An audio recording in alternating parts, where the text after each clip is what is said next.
নমস্কার বন্ধুরা, আমার নাম অরিজিৎ হাজরা। আমি একজন ফাইন্যান্সিয়াল অ্যাডভাইজার। যে কোনো বিনিয়োগ সংক্রান্ত পরামর্শের জন্য যোগাযোগ করতে পারেন। আমার এমপির লাইসেন্স নাম্বার 330363। এটি গুগলে সার্চ করলেও দেখতে পাবেন। এখানে ফাইন্যান্সিয়াল অ্যাডভাইসের জন্য কোনো টাকা চার্জ করা হয় না।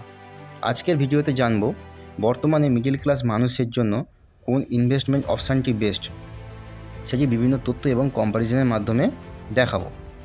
বর্তমানে মিডল ক্লাস মানুষজনে ইনভেস্টমেন্ট করার সময় মূলত দুটি জিনিসের ওপরে লক্ষ্য দেয়। এক হলো সুরক্ষা, 2 নম্বর হলো গ্যারান্টেড রিটার্ন। তাই পশ্চিমবঙ্গের বেশিরভাগ মানুষ, মিডল ক্লাস মানুষ পলিসি করে থাকে।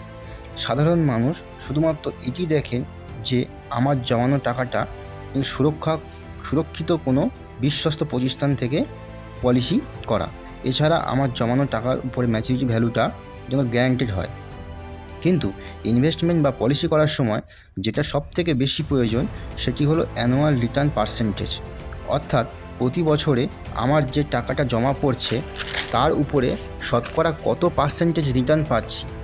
যদি আপনার ম্যাচুরিটি ইন্টারেস্টের পার্সেন্টেজ বছরে 7% বা তার কম হয়, তাহলে আপনার জমানো টাকার মূল্য বাড়ছে না, বরং কমছে। কারণ প্রতি বছরে দেশের মূল্যবৃদ্ধি শতকরা 7% থেকে 8% হারে বাড়ছে। অর্থাৎ দৈনন্দিন জীবনে ব্যবহৃত জিনিসপত্র বছরে 7% থেকে 8% হারে বাড়ছে। অর্থাৎ ধরুন আপনি 2024 সালে বাজার থেকে একটি সাদা তেলের প্যাকেট কিনে আনলেন, যার দাম পড়ল 100 টাকা। 1 বছর পর অর্থাৎ 2025 সালে আপনি যখন বাজার থেকে একই তেলের প্যাকেট কিনবেন, তখন তার দাম হবে 107 টাকা বা তার অধিক। এবার আপনি ইনভেস্টমেন্টের দিক দিয়ে ভাবুন। 2024 সালে আপনি 100 টাকা পলিসিতে ইনভেস্ট করেছেন এবং 2025 সালে পলিসি যদি আপনাকে 6% রিটার্ন দেয়, তাহলে 100 টাকার ভ্যালুটা 106 টাকায় দাঁড়াবে।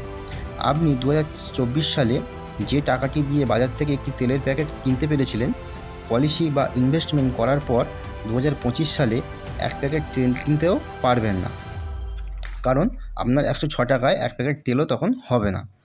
এবার আমরা সবাই জানি যে কোনো পলিসি দীর্ঘ সময়ের জন্য হয়, যেমন ধরুন 15 বছর, 20 বছর, 25 বছর। এবার ভাবুন, যদি 100 টাকার ভ্যালু 1 বছরে এতটা ডিফারেন্স তৈরি করতে পারে, তাহলে আপনারা যারা না জেনে পলিসি করছেন, বছরে প্রিমিয়াম দেন 50,000, 60,000, 1 লাখ, তাহলে 15 বছরে পার্সেন্টেজটা কোথায় গিয়ে দাঁড়াবে? ধরুন যারা বছরে 1 লাখ টাকা প্রিমিয়াম দিচ্ছেন পলিসিতে এবং পলিসি আপনাকে 6% হারে ইন্টারেস্ট দিয়ে ম্যাচুরিটি দিচ্ছে, তাহলে আজকের বাজারের মূল্য অনুসারে 20 বছর পরে পলিসিতে ম্যাচুরিটির সময় যে টাকাটি পাবেন, সেটি তখনকার বাজার মূল্য তুলনায় 3.5 লাখ থেকে 5 লাখ টাকা কমই পাবে। কারণ উদাহরণস্বরূপ যদি বলা হয়, আপনি ধরুন বছরে 1 লাখ টাকা করে পলিসি দিচ্ছেন, 15 বছরের পলিসি করলেন এবং যখন কোনো পলিসি করা হয়, যত বছর দেবো তার 5 বছর পরে ম্যাচুরিটি হচ্ছে। ধরুন 1 লাখ টাকাটা প্রতি বছরে দিচ্ছেন, 15 বছর পর্যন্ত দিলেন 15 লাখ টাকা, 20 বছরে সেটা ম্যাচুরিটি হবে। আপনি 20 বছর পরে মোট টাকা পাবেন 33 লাখ টাকা। কিন্তু আজকের দিনে 33 লাখ টাকায় যে জিনিসপত্র কিনতে পারবেন, আজ থেকে 20 বছর পরে একই জিনিসপত্র 33 লাখ টাকায় কিনতে পারবেন না। সেটা কিনতে গেলে 38 লাখ টাকা খরচা হবে। সুতরাং পলিসিতে দেখেছেন 15 লাখ টাকাটা 33 লাখ হয়ে গেছে, কিন্তু বাজার মূল্য তুলনায় আপনার টাকা থেকে 5 লাখ টাকা কমে গেছে। এর ফলে আপনার ম্যাচুরিটি ভ্যালু পরিমাণে বাড়লেও টাকার মূল্য কমেছে। এতে আপনি উপকৃত না হলেও আপনার এজেন্ট অবশ্যই উপকৃত হবে। বর্তমানে আমাদের কাছে ইনভেস্টমেন্ট অপশান প্রচুর আছে।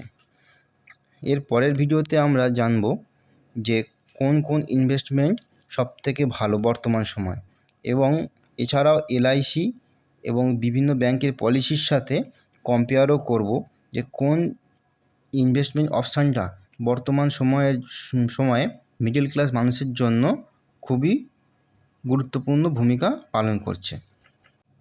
ভিডিওটি এতক্ষণ দেখার জন্য ধন্যবাদ, এবং যদি এই ভিডিও থেকে কোনো রকম ইনফরমেটিভ কিছু পেয়ে থাকেন, তাহলে ভিডিওটি লাইক করবেন, কমেন্ট করবেন এবং আমাদেরকে সাপোর্ট করতে পারেন।